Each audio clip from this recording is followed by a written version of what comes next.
আরে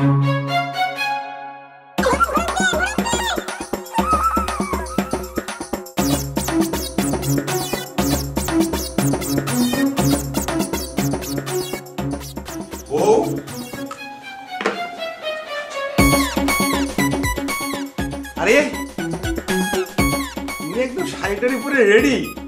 আহা, আমারে বলতা, আমিও একটু শেরওয়ানি টেরওয়ানি পরতাম, বাসর রাত বলে কথা। তুমি এগুলো পেলে কোথায়? আরে বউ, লজ্জা পাচ্ছ কেন? আমি তো 3 বছর প্রেম করছি। আসো না ময়না পাখি, আয় ময়না পাখি, এমন করে না। ময়না পাখি, মুখটা দেখি।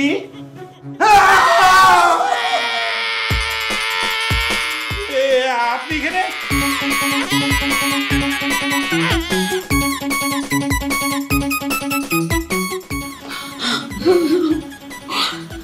আমার মেয়ে তো বলছিল জামা চলে আসবেন।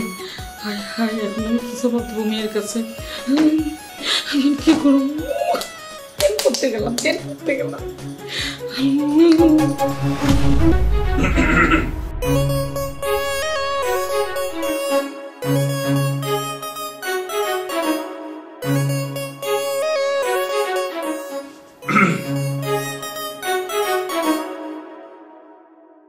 কি বিয়ান, এখানে একা একা বসে আছেন, ব্যাপারটা কি? আরে একা কেন বসে আছেন? আমাকে ডাকতেন, আমি আসতাম, আপনার সাথে গল্প করতাম। জানেন বিয়ান, এই বাড়িতে না গল্প করার মতো কেউ নেই। কারোর সাথে যে সময় কাটাবো সেই সুযোগটাও নেই। আপনার বিয়ান মারা যাওয়ার পর থেকে এই বাড়িটা কেমন জানি শূন্য শূন্য লাগে। এখন আপনারা চলে আসছেন, একদম ঘরটা পরিপূর্ণ হয়ে গেছে। আচ্ছা বিয়াই, বিয়াই কি আছে না নাই? না থাকলে কিন্তু আমার কোনো সমস্যা নাই। শুনেন, আজ থেকে আমরা দুজন হচ্ছি বন্ধু। বন্ধু মানে বুঝেন তো? আপনার মনে সব সুখ দুঃখ আপনি আমার সাথে শেয়ার করবেন, আর আমিও করব, কোনো সমস্যা নাই। কি ব্যাপার, কথাই তো বলছেন না? লজ্জা পেয়েছেন নাকি? বেন, এক কাজ করেন, আপনার হাতটা একটু দেন তো। আরে দেন না। কি ব্যাপার, ভয় পাচ্ছেন কেন? আরে বাবা, আপনি যতটা খারাপ মনে করছেন আমি কিন্তু ততটা খারাপ না। আমি কিন্তু ছেলেটা খুব ভালো। হাত কেন দেখতে চাইছি জানেন? আমি কিন্তু খুব ভালো হাত দেখতে পারি, ভবিষ্যৎ বলতে পারি। বুঝতে পেরেছি। আরে আমি কি বোকা, আমি বুঝতে পেরেছি। ঘুমটাটা আমারই সরিয়ে দিতে হবে, তাই না? ওকে, নো প্রবলেম, কোনো সমস্যা নাই, আমি সরিয়ে দেব। বিয়াই, বিয়াই, এই বিয়াই,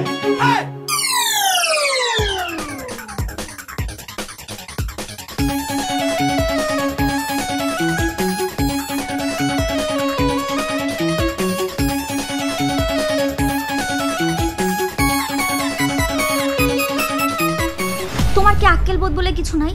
মানে কোনটা বউ আর কোনটা শাশুড়ি তুমি বুঝো না? কিভাবে বুঝবো? তোমার পোশাক পরে তোমার মা যদি আমার ঘরে বসে থাকে, তা আমি কিভাবে বুঝবো বলো? এটা আমার বোঝার কথা? তোমার কি চোখ নাই? বিয়ে শাড়ি দিয়ে যে সাথে সাথে পড়তে হবে এর কোনো মানে আছে নাকি? তুমি ইচ্ছা করে মাকে জড়িয়ে ধরছো?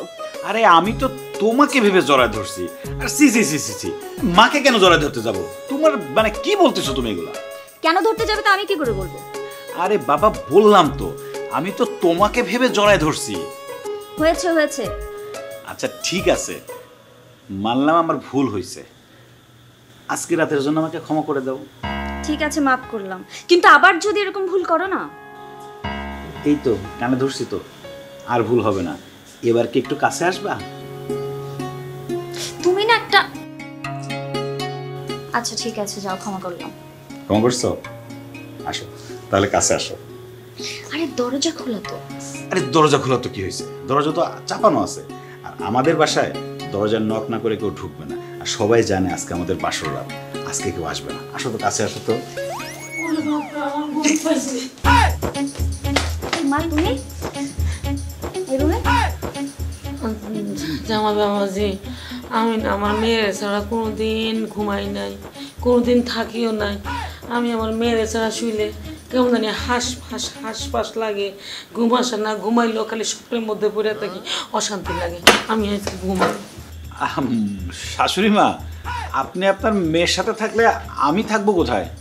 তুমি কইতে ঘুমা, এত বড় খাট তুমি ওই পাশ দিয়ে ঘুমাইবা, আমি এই পাশে ঘুমাবো। আমি আবার লড়াচড়া করি না, এই পাশে ওপাশ কিচ্ছু করি না, যেদিক থাকি তো ওই দিকে গাইতে থাকি। আজকে বসে মেয়ের দিকে ফিরে ঘুমাবো, অভ্যাস থাকি। কি বলেন? আমি পাশে থাকবো মানে? মা, আচ্ছা শোনো না, মা যখন আজকে রাতটা আমার কাছে থাকতে চাচ্ছে থাক না, তুমি একটু কষ্ট করে বাইরে থাকো। কি বলো, আজকে তোমার আর আমার প্রথম রাত, এই আমি আলাদা থাকবো? মা আপনি ঠিক আছে, না না কিছু বলিনি, থাকেন আপনি, আপনার মেয়ে থাকেন। জামাইকা এত বড় খাট জায়গা হইতো তো। না মা, আপনারা দুজন থাকেন, আমি বরং ড্রয়িং রুমে যাই। অনেক রাত হয়েছে, বহুত জার্নি করছে, ঘুমা। বালিশটা দে। কয়টা লাগে তোমার বালিশ? আমি ঘুমাবো না।